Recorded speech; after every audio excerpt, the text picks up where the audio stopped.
मुनव्वर राना ने लिखा था, छाँव मिल जाए तो कम दाम में बिक जाती है, अब थकन थोड़े से आराम में बिक जाती है। आप क्या मुझको नवाजेंगे जनाबे आली, सल्तनत तक मेरे इनाम में बिक जाती है। वो सियासत का इलाका है उधर मत जाना, आबरू कूचाए बदनाम में बिक जाती है। नाज़रीन, मैं हूं यासिर रशीद और आप मेरा व्लॉग देख रहे हैं। नाज़रीन, गोरी चमड़ी वालों के तसल्लुत से आज़ाद हुए हमें दहाइयों हो गई, लेकिन ज़हनी तौर पर हम आज भी आज़ाद नहीं हुए। हम आज भी उसी गोरी चमड़ी वाले को अपने आका समझते हैं और उसी की तकलीद करने में अपनी बर्तरी समझते हैं।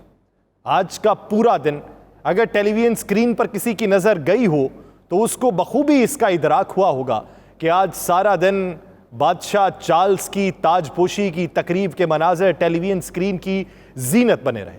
आज कोई खबर टेलीविजन स्क्रीन पर 4 घंटों से नहीं चल सकी और हो सकता है कि रात गए फिर से आप मनाजिर यही देखें। ऐन मुमकिन है कि कल के दिन भी जब ये जश्न जारी होगा आप इसी तरह के मनाजिर देख रहे होंगे और आप पाकिस्तान के मौजूदा हालात से वाकफियत हासिल नहीं कर पाएंगे। आज सारा दिन जहां पर बादशाह चार्ल्स की ताजपोशी की तकरीब जारी थी, वहीं पर हमारे वज़ीर आज़म मियां मोहम्मद शहबाज शरीफ भी मौजूद थे, जिन्होंने मुख्तलिफ वज़राए आज़म से मुलाकात भी की, हैंड शेक किया और इसको अपनी बर्तरी समझा। इस तकरीब में हिस्सादार होना भी अपने लिए एजाज़ का बाइस समझा। लेकिन आज ही के दिन पाकिस्तान तहरीक इंसाफ के चेयरमैन इमरान खान ने भी मुल्क के तूल व अर्ज़ में रैलीज़ का इनेकाद कर रखा था। मुल्क की बड़ी सड़कों के ऊपर लोग रवां दवां थे और लोग नए इंतखाबात के लिए, लोग बर वक्त इंतखाबात के लिए, लोग आईनी मुद्दत के दौरान इंतखाबात के लिए, लोग महंगाई के खिलाफ सड़कों पर सरापा एहतजाज थे। मगर किसी टेलीविजन स्क्रीन पर यह मनाजिर नहीं दिखाए गए। क्या आप इस तरीके से अपोजिशन का बयानिया ख़त्म कर देंगे? क्या सोशल मीडिया का बायकॉट कर लिया जाएगा, जहां पर आप तकरीबन 70 स्क्रीनों से भी, 70 बड़े चैनल से भी बायकॉट कर सकते हैं, आप दूसरे मनाजिर दिखा सकते हैं?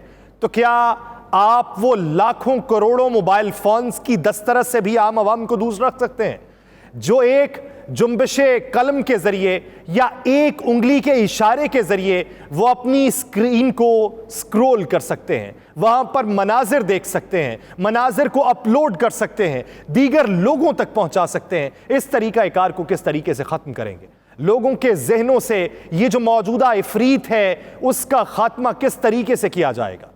वज़ीर ख़ारजा के दौरा भारत के ऊपर भी बेशुमार तनकीद हुई और उस पर भी मीडिया चैनल्स पे आज बात नहीं हुई, ढके छुपे अल्फाज में बात होती रही। लेकिन वज़ीर ख़ारजा के दौरा भारत के ऊपर उनकी मौजूदगी में वहाँ पर मुजाहरे होते रहे, पाकिस्तान के मुखालिफ नारे लगते रहे। वज़ीर ख़ारजा वहाँ पर मौजूद थे।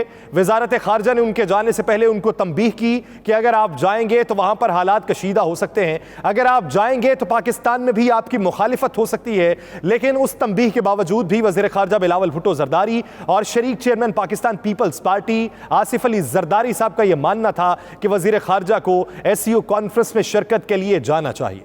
वो गए, उनकी मौजूदगी में वहां पर मुजाहरे होते रहे। मुजाहरों के जवाब में उन्होंने हाथ मिलाने की बजाय नमस्ते किया। अब इसके ऊपर पाकिस्तान में बेशुमार तनकीद होती रही कि हाथ नहीं मिलाया गया, नमस्ते किया गया। लेकिन सिंध से वाबस्ता लोग ये जानते हैं कि हाथ जोड़कर वहां कहा जाता है साईं कैसे हैं, साईं आदाब। हाथ जोड़कर वहां इशारे से कहा जाता है। सलाम लेने की रिवायत सिंध के अंदर अगर देखी जाए तो सिंधी इलाकों में बहुत कम दिखाई देती है और उसी अंदाज में उनकी तरफ से हाथ जोड़े गए और आगे से नमस्ते किया गया।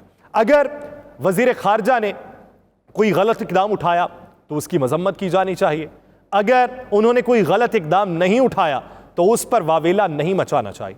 गलत इकदाम वो हाथ का जोड़ना नहीं है, क्योंकि ये सिंध की रिवायत और सकाफत भी है। लेकिन जहां तक वजीर खारजा ये बात करते हैं कि मैंने भारतीय मीडिया से बातचीत की और मैंने पाकिस्तान का मौक़िफ़ भारतीय अवाम के सामने रखा, तो वहां पर उन्होंने गलत बयानी से काम लिया। वो जो प्रचार करते हैं कि भारतीय मीडिया से मैं जब बातचीत कर रहा था तो मैंने पाकिस्तान का मौक़िफ़ जो कश्मीर के हवाले से है वो उनके सामने रखा और भारतीय अवाम को बताया कि आपके हुक्मरान आप तक किस तरीके का पैगाम पहुंचाते हैं और पाकिस्तान कश्मीर के बारे में किस तरीके का मौक़िफ़ रखता है। अगर भारत के साथ हम बातचीत करेंगे तो 5 अगस्त 2019 वाला जो स्टेटस था वो कश्मीर का बहाल कर दिया जाए। हालांकि तब भी हमारी चपकलिश भारत के साथ थी, तब भी बहुत सी बातें हैं जिनका हल होना बाकी है, लेकिन वही कर दिया जाए तो बातचीत के रास्ते खुल सकते हैं।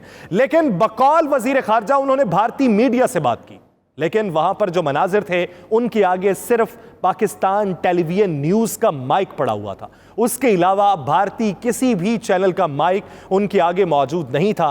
तो यहां पर उन्होंने गलत बयानी से काम लिया। यहां पर वजीर खारजा जो पाकिस्तान के थे उनका भारतीय मीडिया ने भी मुकम्मल बायकॉट किया।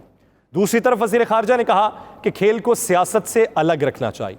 माना कि वजीर खारजा ने ठीक बात की और ऐसी ही बात वजीर खारजा को करनी चाहिए जो पाकिस्तान का वजीर खारजा हो, और ऐसी ही बात वो भी वजीर खारजा को करनी चाहिए जो कश्मीर के बारे में मौक़िफ़ हो। लेकिन गलत बयानी से काम नहीं लेना चाहिए कि भारतीय अवाम से आप मुखातिब हुए तवस्सुत से भारतीय टीवी चैनल्स के, वहां पर गलत बयानी हुई। और यहां पर जब उन्होंने कहा कि खेल को अलग रखना चाहिए सियासत से, तो वजीर खारजा का भारत जाना भी ये एक पैगाम था कि अगर मैं भारत आया हूं तो आपको अपनी टीम पाकिस्तान में भेजनी चाहिए। इस पर पाकिस्तान में मुख्तलिफ नजरियात हैं। शाह महमूद कुरैशी जो vice chairman Pakistan Peoples Party के, कल उनसे बातचीत हुई तो उनका यह कहना था कि SCO का पाकिस्तान मेंबर है और शंघाई ताउन तंजीम के उस इजलास में शिरकत करने के लिए पाकिस्तान को जाना चाहिए था, लेकिन बहुत सी वजूहात हैं जिनको मद्देनजर रखना चाहिए था जो बिलावल भुट्टो साहब की तरफ से मद्देनजर नहीं रखी गई।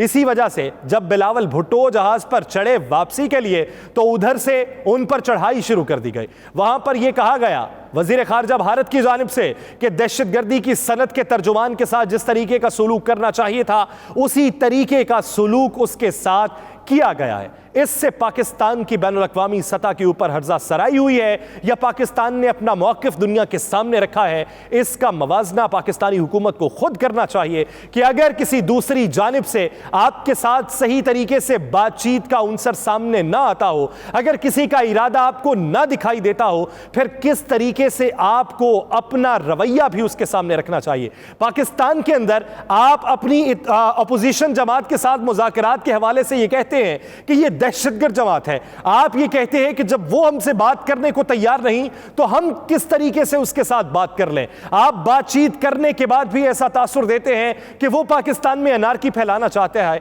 तो आप किस तरीके से ये उम्मीद रख सकते हैं कि भारत के साथ आप बातचीत का आगाज करेंगे और भारतीय जनता पार्टी बीजेपी की हुकूमत जिसे RSS की हिमायत हासिल है, जो हिंदुत्व को परवान चढ़ाना चाहती है, वो आपके साथ सही तरीके से बात कर सकती है। आपको ये सोचना चाहिए था और जब आप वहां से आ गए तो गलत बयानी से भी काम नहीं लेना चाहिए था। दीगर खबरें शामिल करते हैं। पाकिस्तान तहरीक इंसाफ ने कहा है कि पाकिस्तान में अदलिया की आज़ादी, आइन और कानून की पासदारी और सुप्रीम कोर्ट के चीफ जस्टिस के साथ इजहार यकजहती के लिए हमने आज रैलियां निकाली हैं। पाकिस्तान तहरीक इंसाफ के रहनुमा शाह महमूद कुरैशी साहब ने न्यूज़ कॉन्फ्रेंस में कहा कि तहरीक इंसाफ आइन के दिफा के लिए चीफ जस्टिस के साथ है।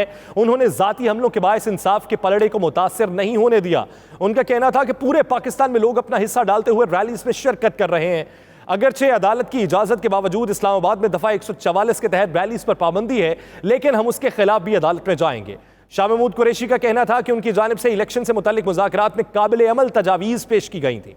अब कल शाह महमूद कुरैशी साहब से मैंने गुफ्तगू की, मैंने उनसे पूछा कि अगर आपको ये लगता है कि हुकूमत मुज़ाकरात पर माइल नहीं है, जब आप ये मानते हैं कि पाकिस्तान मुस्लिम लीग नून के ताहयात कायद नवाज शरीफ साहब ने जब ये कह दिया कि हम 4-3 के फैसले को मानते हैं तो वहाँ से मुज़ाकरात के अमल को आगे नहीं बढ़ाया जा सकता, तो फिर बता दीजिए कि हुकूमत ने आपके सामने क्या शराइत रखी और आपने हुकूमत के सामने क्या शर्त रखी। तो उनका कहना था कि हुकूमत का ये मानना था कि एक वक्त में इलेक्शन हो, हमने ये बात मान ली। हुकूमत का ये मानना था कि साफ और शफाफ इलेक्शन हो और लेवल प्लेइंग फील्ड होनी चाहिए। लेवल प्लेइंग फील्ड में वो ये समझते हैं कि किसी भी इदारे की हिमायत किसी के साथ नहीं होनी चाहिए, पॉलिटिकल इंजीनियरिंग नहीं होनी चाहिए। इस पर हमने उनकी हिमायत की। तीसरा उनका मुतालिबा यह था कि निगरान हुकूमतों के ज़ेरे इंतज़ाम इलेक्शन होने चाहिए, हमने ये भी बात मान ली। फिर हमने कहा कि आप तारीख दीजिए, तो वो तारीख नवंबर की देने बैठ गए।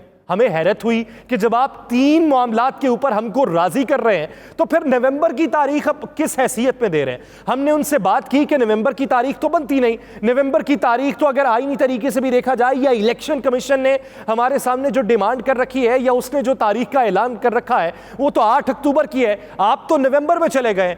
कहते हैं कि इस मामले के बाद फिर उन्होंने अक्टूबर तक की तारीख दे दी। हमने फिर मामला उठाया कि इलेक्शन कमीशन अक्टूबर की तारीख दे चुका है, ये मुज़ाकरात किस वजह से। फिर उन्होंने हमारे सामने ये मुतालिबा रखा कि बजट के बाद तक मामलात ले जाते हैं। कहते हैं हम मान गए, हमने ये तजवीज़ रखी कि आप बजट को पहले पेश कर लें और जुलाई के वस्त में आप इलेक्शन करवा लें। तो उनका ये कहना था कि बजट की पेशी के बाद हमें ट्रेड पॉलिसी भी लानी है। तो कुरैशी साहब की कहते हैं कि आप ट्रेड पॉलिसी की बात कर रहे हैं, ट्रेड पॉलिसी के बनते बनते तो जुलाई का इख्तिताम हो जाना है। तो फिर उस पर उनकी तरफ से ये पैगाम दिया गया, जी उस पर तो इख्तिताम हो जाएगा। तो उनका ये कहना था कि जब इस तरीके का तासुर वहाँ पे अपनाया गया, जब वो अपनी ही बात मनवाना चाहते थे तो हम किस तरीके से मुज़ाकरात को आगे बढ़ाते। अब एक तरफ वफाकी हुकूमत की तरफ से ये हरबा आजमाया गया है, तो दूसरी तरफ पाकिस्तान मुस्लिम लीग नून, पाकिस्तान पीपल्स पार्टी, आपने देखा होगा कि वज़ीर इत्तलात सिंध शर्जील इनाम मेमन साहब शहर शहर जाकर अपने कन्वेंशन से खिताब कर रहे हैं और वो ये कह रहे हैं कि बिलावल भुट्टो जरदारी आने वाले वक्त में पाकिस्तान के वज़ीर आज़म बनेंगे और हम पाकिस्तान की तरक्की के लिए कोशा हैं और हमने कभी भी ऐसे इकदाम नहीं उठाए जो आईन व कानून के मुखालिफ हों। हम तो आईन व कानून की अमलदारी पर यकीन रखने वाले हैं। एक तरफ पाकिस्तान पीपल्स पार्टी भी ये तगोदो कर रही है, दूसरी तरफ पाकिस्तान मुस्लिम लीग नून भी ये तगोदो कर रही है कि हम इलेक्शन की कैंपेन को आगे बढ़ाएंगे। पाकिस्तान तहरीक इंसाफ भी बढ़ा रही है, लेकिन पाकिस्तान तहरीक इंसाफ ने आज बड़ा ऐलान ये किया है कि 14 मई तक अगर बातें ना हुई तो हम अगले हफ्ते से कैंपेन शुरू कर रहे हैं। ये 3-4 दिन के बाद वो ये कहते हैं कि हम कैंपेन का आगाज़ करेंगे जो 14 मई या 14 मई के बाद तक जारी रहेंगी। सड़कों के ऊपर मौजूद होंगे पाकिस्तान तहरीक इंसाफ के चेयरमैन इमरान खान साहब खुद, और उसके साथ साथ बड़े शहरों के अंदर रैलीज का इनकाद किया जाएगा और फिर हो सकता है कि एक बड़ी तहरीक में इसे तब्दील कर दिया जाए तब तक जब तक इलेक्शन का ऐलान नहीं हो जाता। लेकिन वफाकी हुकूमत ये समझती है कि तोशाखाना रेफरेंस जिसमें 10 तारीख को साबिक वज़ीर आज़म इमरान खान ने पेश होना है और उन पर फ़र्द जुर्म आयद होनी है, वफाकी हुकूमत के नज़दीक उसका स्पीडी ट्रायल होगा और स्पीडी ट्रायल में इमरान खान साहब नाअहल भी हो सकते हैं। तो अगर ये वफाकी हुकूमत को पहले से यकीन है कि वो नाअहल हो सकते हैं तो फिर हो भी सकते हैं, क्योंकि वफाकी हुकूमत को सुप्रीम कोर्ट से अगर ये यकीन था कि वहाँ का फैसला उनके हक में नहीं आएगा तो इसी वजह से उन्होंने बाद मुखालिफ की समत खड़ा होना मुनासिब समझा। और अगर वो अब ये समझती है कि ये फैसला उनके हक में और इमरान खान साहब के मुखालिफ आएगा, तो हो सकता है कि आ जाए। लेकिन वहाँ पे बात ये आती है कि लेवल प्लेइंग फील्ड का जो आप नारा लगाते हैं, आप लेवल प्लेइंग फील्ड के खुद हामी नहीं है। पाकिस्तान के अंदर बाऊजी का पैगाम आने वाले दिनों में पहुँचेगा। बाऊजी ये समझते हैं कि पाकिस्तान के अंदर अगर अपनी तहरीक को मजबूत करना है, अगर अपनी सियासत को बचाना है, अगर टर्न आउट में इजाफा करना है, अगर कुछ लोगों को अपनी टिकट्स की तरफ राग़िब करना है, अगर अपनी मांग को बढ़ाना है, तो फिर हमें एक मजबूत बयानिए की ज़रूरत है। वो बयानिया जो तमाम इत्तेहादी जमातें इस वक्त अपना रही हैं, उसी बयानिए पर अमल पैरा होकर सेनेट से जितने भी कानून पास हों उसके लिए एक तहरीक का आगाज़ किया जाए। अगर पाकिस्तान तहरीक इंसाफ सड़कों पर निकलती है तो आप भी फिर सड़कों पर निकले। लेकिन याद रहे कि अगर तमाम जमातें सड़कों पर आ गई तो खाना जंगी से पाकिस्तान को कोई नहीं रोक सकता। बेहतरी का अगर फैसला किया जा सकता है तो इन्हीं दिनों किया जा सकता है। ये ब्लैकआउट से आप किसी की सियासत को दबा नहीं सकते या किसी को मुकदमात में फंसा कर नहीं कर सकते। एक तरफ लाहौर हाई कोर्ट कहे कि 150 मुकदमात करने के बाद किस तरीके से उसका सामना किया जा सकता है, तो दीगर मुकदमात भी जो हो रहे हैं उन तमाम तर की तफसील को मद्देनजर रखते हुए अगर लाहौर हाई कोर्ट उसकी समाअत पर आमादगी का इजहार कर देगी तो फिर आपके पास क्या बचेगा। अगर अपने आप को बचाना है, सियासत को बचाना है, किसी ने भी अपनी साख बचानी है, पाकिस्तान को बचाना है, डूबती मईशत की नैया को बचाना है, तो ये मुज़ाकरात का जो दायरा है इसको वसी कीजिए। जो मुस्बत रद्द-ए-अमल सामने आना शुरू हुआ है उसमें तौसी कीजिए। पाकिस्तान की बेहतरी इसी में है, आपकी ज़ात की बेहतरी इसी में है। मुझे दीजिए इजाज़त, अल्लाह ने के बाद।